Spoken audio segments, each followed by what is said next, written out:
Hello everyone. तो इस video में एक ज्योमेट्रिकल प्रॉब्लम सॉल्व करते हैं और क्वेश्चन की स्टेटमेंट कुछ ऐसी दी गई है। In the figure ABCD is the square of side 4 units.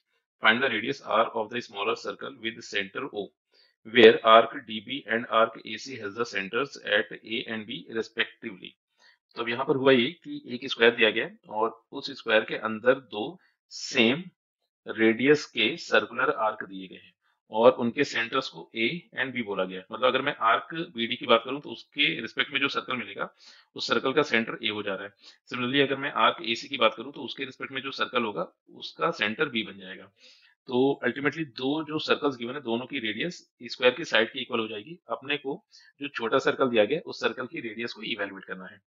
तो अब सर्कल मतलब जो छोटा सर्कल दिया गया है उसकी रेडियस को इवेलुएट करने के लिए एक छोटा सा कंस्ट्रक्शन ये कर लेते हैं कि सबसे पहले जो स्मॉलर सर्कल है उसका जो सेंटर अपने को ओ दिया गया है उस सेंटर को अगर बी से ज्वाइन कर दें और साथ ही साथ सेंटर ओ से सामने वाली साइड पर एक परपेंडिकुलर ड्रॉ कर दें।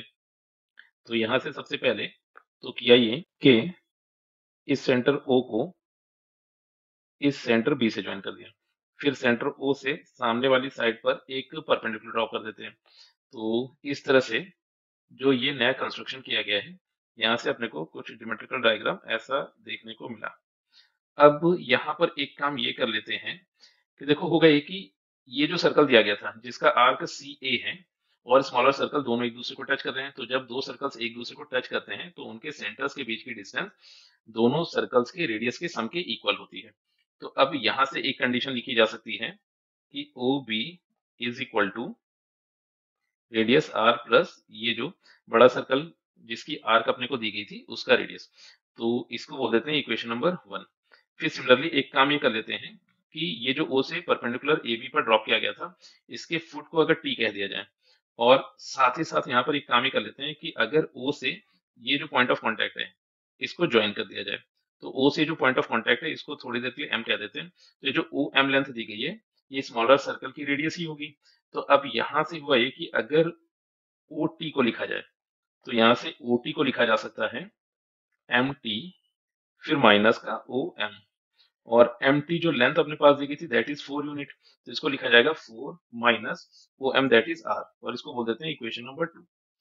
और फिर एक काम ये करते हैं कि देखो हुआ ये था कि ये जो दो सर्कुलर आर्क दिए गए थे दोनों की रेडियस अगर सेम है तो यानी कि ये वाला पोर्शन एंड ये वाला पोर्शन सिमेट्रिक होगा। सिमिलरली ये दोनों ही पोर्शन सिमेट्रिक होंगे।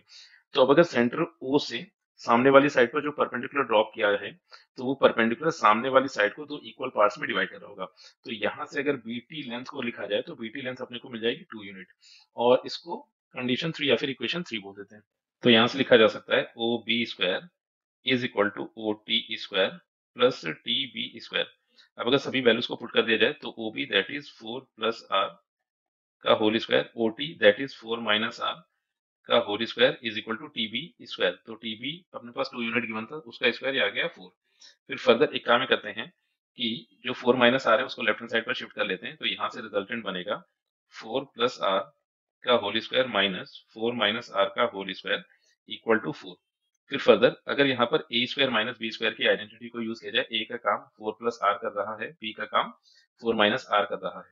तो यहाँ से जो रिजल्टेंट बनेगा that will be a plus b that is 4 plus r plus 4 minus r then a minus b that is 4 plus r minus 4 plus r equal to 4। तो फर्दर इसको सिंप्लीफाई किया जाए तो r से r कैंसिल हो गया। यहाँ पर मिला 4 प्लस 4 दैट इज 8। फिर यहाँ पर 4 से 4 कैंसिल हो गया r plus r that is 2r और राइट हैंड साइड पर अपने को 4 मिल गया। फर्दर अगर इसको सिंप्लीफाई किया जाए तो यहाँ से रिजल्टेंट आ गया r is equal to 4 divided by 16। Further यहाँ से r की वैल्यू मिलेगी 1 डिवाइडेड बाई 4। तो इस तरह से जो स्मॉलर सर्कल दिया गया था उसकी रेडियस अपने को मिली है 1 डिवाइडेड बाई 4 यूनिट एंड यही इस क्वेश्चन का आंसर है।